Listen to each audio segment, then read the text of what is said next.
They say that poor policies are byproducts of poor discussions. This is the reason why it is important for us to discuss before implementation. What is the principle behind the policy? What are its important mechanisms and features? How should it be implemented? Nakakasawa na ang pambobola ng mga politiko, ang personality-based politics, pero wala namang plataforma.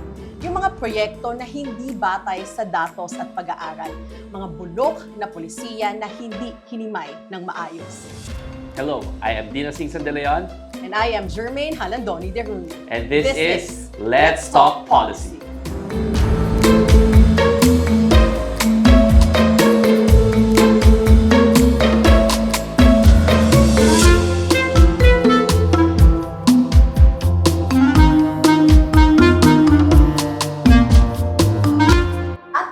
Para talakayin ang policy on Oplan Tokhang at ang Project Transitional Justice, makakasama natin ngayong araw ang Executive Director ng Human Rights and People Empowerment Center na si Ms. Cathy Manalo At of course, kasama rin natin, napakaswerte natin, kasama natin dating Chairperson ng Commission on Human Rights, dating Senador, dating Justice Secretary, at ngayon bumabalik sa Kongreso bilang Congresswoman ng ML Party List, walang iba kundi si Congresswoman Leila de Lima.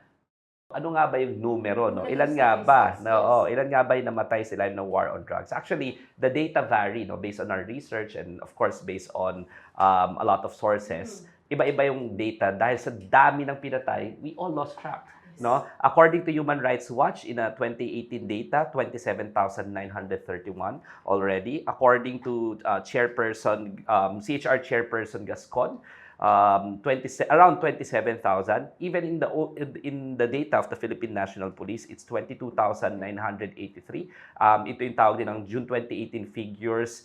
And ito yung tinatawag din ng deaths under investigation. So we don't even know exactly how many were killed under the Oplan Tokhang. No? What we know for a fact is it has been bloody. And considering that, maybe Cathy, no, the best person to also discuss, no, how I've heard as Executive Director of the Human Rights and People Empowerment Center, you have a project that we call Project Transitional Justice. Maybe you can tell us something about it and what is the rationale behind this project that your organization is spearheading. So as we discussed kanina, di ba grabe yung fundamental freedoms curtailed during the war on drugs, during Duterte's regime, thousands were killed, iba-iba pa yung numero. The centers were attempted to be silenced, so such as Kong Laila. So after that bloody and dark chapter in our history, how do we move forward as a nation? So how will we address everything that's happened, given that there are so many victims, so many families left behind? How do we address this dark chapter in our history? So that's where transitional justice comes in. Transitional justice is actually composed of the processes that a society goes through in order to address large-scale human rights abuses, violations in a nation. So it's composed of different things. Of course, meron tayong justice dyan, kasama yung arrest ni Digong sa ICC, for example. But there are also other parts of it, such as victims' reparations. We have memorialization of victims. We have the right to truth by the victims and their families. And there's also the guarantee, of course, of non-recurrence for these things to never happen again. So Project Transitional Justice is a movement to build a society that remembers and learns from its past, specifically in the context of the war on drugs and the extrajudicial killings under President Duterte's regime. Thanks for that, Ms. Cathy. Ang ganda nung sinabi mo, yung remembering and learning from its past. Kasi tayong mga Pilipino, meron tayong history of selective amnesia. No? Pinipilit lang natin. Yung sa tingin natin would benefit for us, no? In the narrative, medyo nababago siya. So, thank you for doing this initiative. Ano yung mga current na ginagawa po natin dito sa Project Transitional Justice? So for the first phase, we just launched this project actually in July. So for the first phase of the project, we begin with the popularization of transitional justice. So as we all know, there is very little collective memory of what just happened in the during Duterte's regime. We have to make use of culture and the arts in order to bring back the feeling of dread, the angst, how we want people to be agitated again. The first part of our project is to do film screenings. So we're showing Aswang by Alex Arumpa, Respeto by Treb Monteras, and also Maria by Shea Andes. So yeah, when we show films like that, we're immediately taken back to those times and we see the faces. We see the faces, the names of the people who were violated, who were abused, who were killed. And we hope that these screenings will catalyze action in those communities that we're going to show them in. And then also we're conducting human rights workshops on transitional justice all over the country, talking with the families of victims of extrajudicial killings, as well as community leaders, youth leaders, in order to create a movement, national movement that will push for transitional justice. So the difficult question is being confronted by this Project Transitional Justice. No? Nasa popularization pa lang ngayon, as I understand it. But definitely, we have to ask certain questions, di ba? Sabi mo nga kanina, how do we move forward after being victimized by the most atrocious crime? And that is considered nga ngayon, crimes against humanity. The reason why nakakulong si Rodrigo Duterte. Ma'am, what is your perspective on all of these things? Okay, first of all, I wish to highlight talaga the need for popularization. Kasi ang importante, may acknowledgement of the abuses, acknowledgement of the crimes, acknowledgement by the state and the state agents who enforced the Oplan Tokhang. I was so concerned about, when I don't remember anymore what activity was it that I attended in Camp Crame. And one of the generals there, police generals, said that they are, if I'm not mistaken, is the Human Rights Office of the PNP, that there are actually state agents or those who were part of the PNP teams that launched the Oplan Tokhang, who are in denial, in state of denial. So how can we pursue?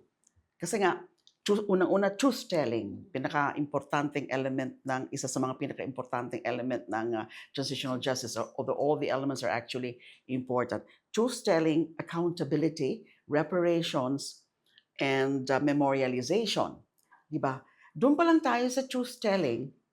So, how can there be really substantive or complete truth-telling if those who enforced the illegal orders under Oplan Tokhang do not even recognize or do not even accept that they had in fact committed a wrong or worse, committed criminal acts. So paano natin, kasi part din ng is healing, reconciliation. Reconciliation of the state with the victims. The state has to reconcile with the victims. Baka nga wala pang mga mechanisms dyan. Hindi madaling sagutin ang mga magiging tanong. If you're already there, working on a particular mechanism of the transitional justice. So, again, hindi ito madali. Pero dyan sa popularization ng HR PEC, yung sinabi ni Kathy kanina, very good, the filmmaking, the film showing, the workshops, and the best targets, the best audience should be not only the EJK families, but the youth. Kasi sila yung maaasahan natin to further popularize and educate the rest of the Philippine populace on what happened in the 6-year war on drugs. And since nandyan na naman tayo, you just reminded me earlier about the filing of a bill. Definitely, our office is working on it. Kasi mas maganda kung isa talagang batas. Hindi lang isang polisiya, hindi lang executive order. Kasi sa batas nga, ay nandyan din dapat yung reparations. Accountability and then reparations. I had the privilege of taking a transitional justice class when for my master's, no, and isa sa pinaka-important na consideration there is if there is mass atrocity, there is crimes against humanity, di ba? The most atrocious crime in the world, which is in this particular case mass murder. And then it is state-sponsored, no? Consistent yan, and then recurring. Ang problem is that the ordinary justice system cannot handle it. Bakit? Kasi sa ordinary justice system, ang kailangan na quantum of proof required is proof beyond reasonable doubt. And if the state is involved, most probably pieces of evidence have already been destroyed. State agents are intimidating potential witnesses. A lot of state agents will be engaging in cover-ups, no? And that's the reason why our ordinary justice system cannot handle it, which is why you need a transitional justice mechanism. And dito sa transitional justice mechanism, as I understand it, napaka-importante ng sinasabi ni Congresswoman Leila de Lima kanina na truth-telling, no? And yung truth-telling na yon, hindi pwede through our ordinary justice system kasi hindi nga aabot doon, but rather, in a lot of instances, kine-create yung tinatawag nating truth commission. No? Truth and Reconciliation Commission. I think, ma'am, tama po ba, no? Meron tayong experience dito, or Kathy, meron tayong experience dito yung Human Rights Victims Claims Board, no? Claims Board. And that is the closest that we had. But in that particular case, this one, the society is divided. In fact, a lot of people are even justifying the Exactly. killings. And if I may add, you mentioned we were victimized. Of course, we were victimized. Pero gamitin ko yung lengguwahe ng mga kabataan and we were gaslighted. Na sinasabi, hindi, human lives over human rights. Pero kung titignan mo, ang pagkakaroon ng mabuhay ng ligtas, ay karapatang pantao. Pero we were forced to believe by the former president na hindi mo karapatang mabuhay, dapat kang patayin dahil may ginawa kang ganitong krimen without being given the chance to defend yourself. Talagang nakakalungkot na nangyayari siya, di ba? And marami pa rin naniniwala sa ganitong marami pa rin naniniwala sa ganong naratibo, di ba, Dino? And of course, Ms. Cathy and Ms. Leila. Yeah, very important yung popularization because we have to get our acts together as a society and then ask ourselves, how do we move forward, not move on, di ba? Move forward from what happened as one society, no? Considering that it's somewhat like a truth commission that we're planning to, at least we're proposing or we're thinking because we're still conceptualizing this, no? How do you think should the truth commission look like? Truth Commission should be, well, it should be an independent body, and there should be experts there on human rights and also about criminal justice. It can be created by an executive order, but better if it's through law. And it can even be part of the bill on transitional justice, the creation of such a truth commission. Kasi again, ang proseso niyan komplikado, magiging protracted yan because first you will hear evidence, you will receive evidence and hear witnesses also of the killings. Yung parang ano na rin yan, yung sa EJ case. But this is going to be more comprehensive. And then the data gathering. Kasi yan pa rin, as you mentioned kanina, Dino, di ba, walang definite data. Iba-iba. Yung official figures, as against yung mga from human rights groups. This could be the right body that can really clarify the exact extent. Maybe not totally perfect or complete yung numbers, but a number that will reflect, and then an approximation of the number of victims. And then yung the Truth Commission will be recommending the criminal actions or proceedings to be filed to address the element of accountability in the whole process. And then, yung reparations nga, very important. And recommendations on how not to repeat that era, that period of extrajudicial killings. People should be able to really learn hard lessons from the past experience. And final message, siguro to the public regarding this project of yours, Project Transitional Justice. Okay, so as I've said before, we have to be united in making sure that our society remembers and learns from its past mistakes, specifically on the war on drugs. So we don't want to end up forgetting everything. So in terms of our project, it would really help us if you could support it. You could follow our Facebook pages, our Facebook page, our Instagram page at Human Rights and People Empowerment Center. And of course, we are open for donations. So you can visit our website at hrpec.org if you want to donate. Every peso will go a very long way in terms of supporting our advocacy or initiatives. And of course, you could greatly help by spreading the word. So we want this to be a movement, as I've said before, and we want it to be a really wide movement. So we have to start talking to our family, talking to our friends. Let's initiate conversations. Let's make our own programs. Let's hold our own film screenings. Let's talk to our community members. Let's talk to our LGUs. Let's keep the conversation going so that this issue will never die and will never be forgotten. We have to remember our mistakes and learn from them.